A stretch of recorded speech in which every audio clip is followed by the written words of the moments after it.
KF-21 보라매와 관련된 일본 언론의 보도 내용을 보면요.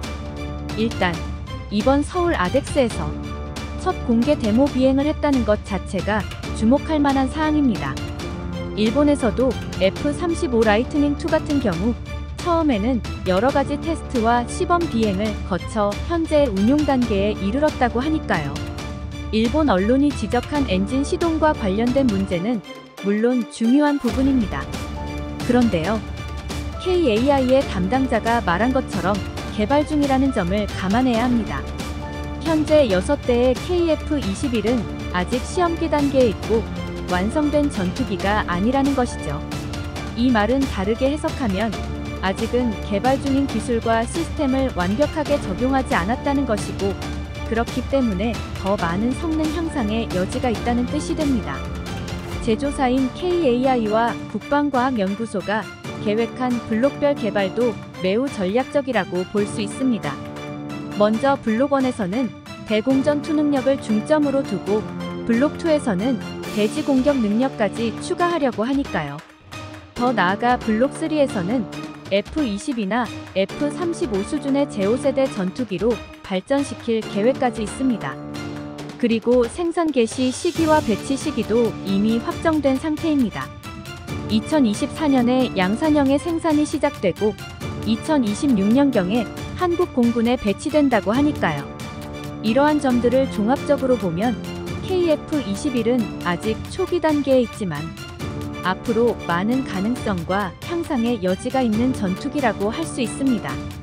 이런 상황에서 일본 언론이 박진감이 부족하다고 지적하는 것은 이해할 수 있습니다. 하지만 그것은 한 가지 시점에서의 해석일 뿐, 전체적인 개발과 운용 계획을 볼 때는 KF-21이 충분히 경쟁력 있는 전투기가 될 수 있다고 보는 것이 더 타당하다고 생각합니다.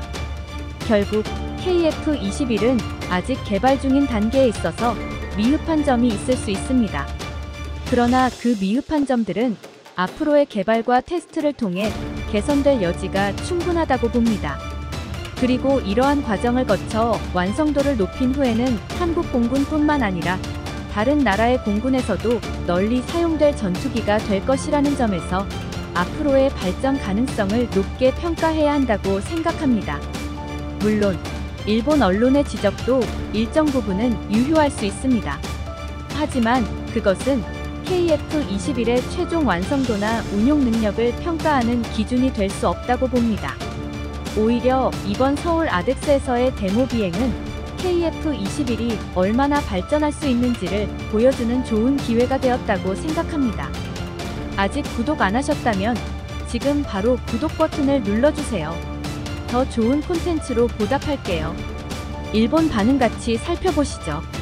카피한 거야 영원히 개발 중에 머물겠지.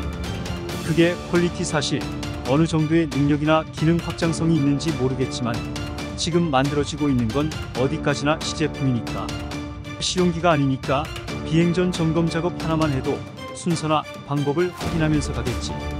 그러니 시간이 걸리는 건 당연하지.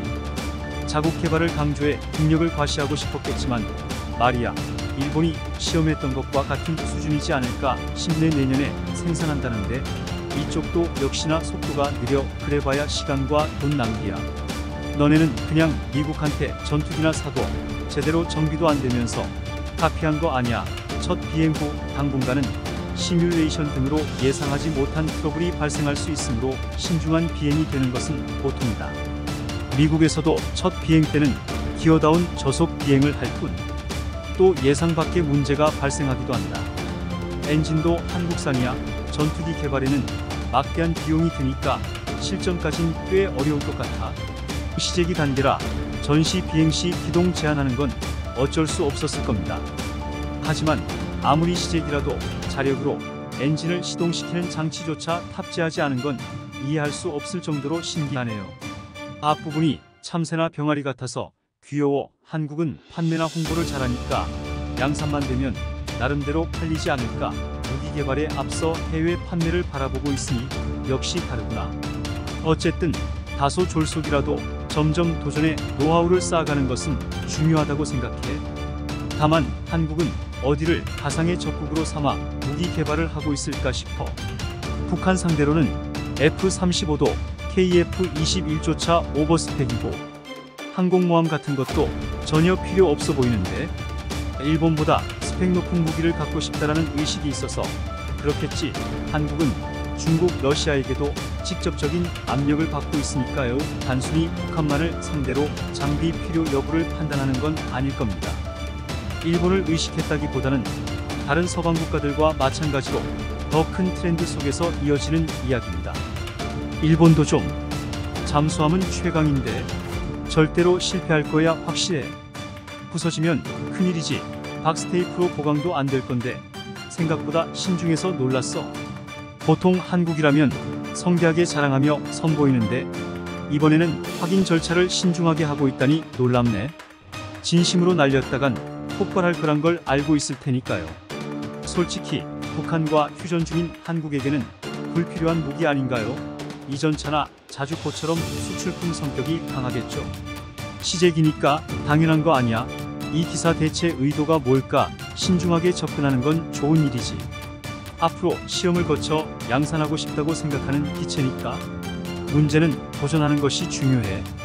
3호 첫걸음 없이는 천리길도 없으니까. 참을성이 없는 민족치고는 이렇게까지 열심히 했구나 싶네. 날고 있는 중에 터지지 않았으면 좋겠다. 일단 국산으로 만들 수 있다는 게 중요하니까. 날릴 수 있으면 앞으로 업데이트를 거듭하면 될 뿐. 특히 한국은 스텔스 성능이 나쁘더라도 미국에서 라이트닝을 도입해 일본이나 미국이 하려는 15화의 연대를 이 기종으로 하면 될 겁니다. 혹은 이건 제3국에 팔고 라이트닝을 사면 되고 둘 다 가능하죠. 즉 선택지가 늘어나는 것은 좋은 일입니다.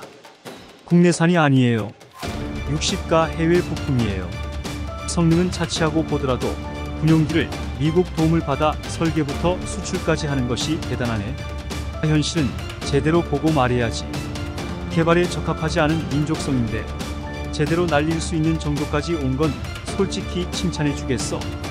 한국 오리지널 전투기는 실적도 없고 신뢰성도 떨어진다. 5세대기의 필수 조건은 스텔스. 그러기 위해서는 무장을 최대한 기내에 내포하는 웨폰베이가 필요하다. 그러나 21의 블록 1과 2는 무장이 기회 노출. 블록 3에서 5세대로 승격될 예정. 그렇다면 블록 1과 2의 기내에는 웨폰베이가 될 예정인 데드 스페이스가 존재한다는 겁니다. 이 공간을 효율적으로 활용하는 방법이 있나요? 22라든지 35는 그런 구조로 하려는 건가? 박스테이프 필수일까? 한국은 무기 수출국이에요. 일본에 비해 한국이 전투기 개발이 빠른 건 당연할 거고 대북 대비책이겠지만 무기 수출도 할 수 있는 나라니까요. 솔직히 일본 무기 개발은 한국에 비하면 많이 뒤처져 있지. 세세한 부분을 보면 미국 없이는 만들 수 없다던가 하지만 일본 무기 개발 관계자들도 현실을 보고 힘내길 바란다. 어이없는 소리에 웃음만 현실을 못 보고 있는 건 당신 아니고 성급한 국민성에 미완성인 채 배치되어 웃음을 줄 것 같네요. 이전차나 항공모함처럼 개인적으로 한국은 싫지만 한국 정치인들은 국익을 위해 사업을 하니 이런 결과가 나오는구나 싶어. 반면 일본 정치인들은 국민들의 세금을 사기쳐 자기 주머니에만 넣고 있으니까 국익을 크게 해지고만 있어. 옹호하려는 건 아니지만 21은 아직 개발 중이니까 이미 실용화된 현역 전투기와 비교하면 당연히 제약이 있는 게 맞다고 봐. 일단 잘 날고 있다는 걸 국민들에게 보여주고 싶었을 테고 실용화도 얼마 남지 않았다는 걸 어필하고 싶었던 게 아닐까. 개발 중인 기체니까 다소 얌전한 시연이었겠지. 시험이나 개발이 예정대로 되면 좋겠지만 괜히 멋내지 않고 에러나 사고가 나지 않게 공을 들이는 게 당연하군요. 제대로 나는 비행기를 만든 것만으로도 대단한 기술이 있다는 거니까요. 전투기 성능 이야긴 제쳐두더라도 어찌 보면 부럽네요.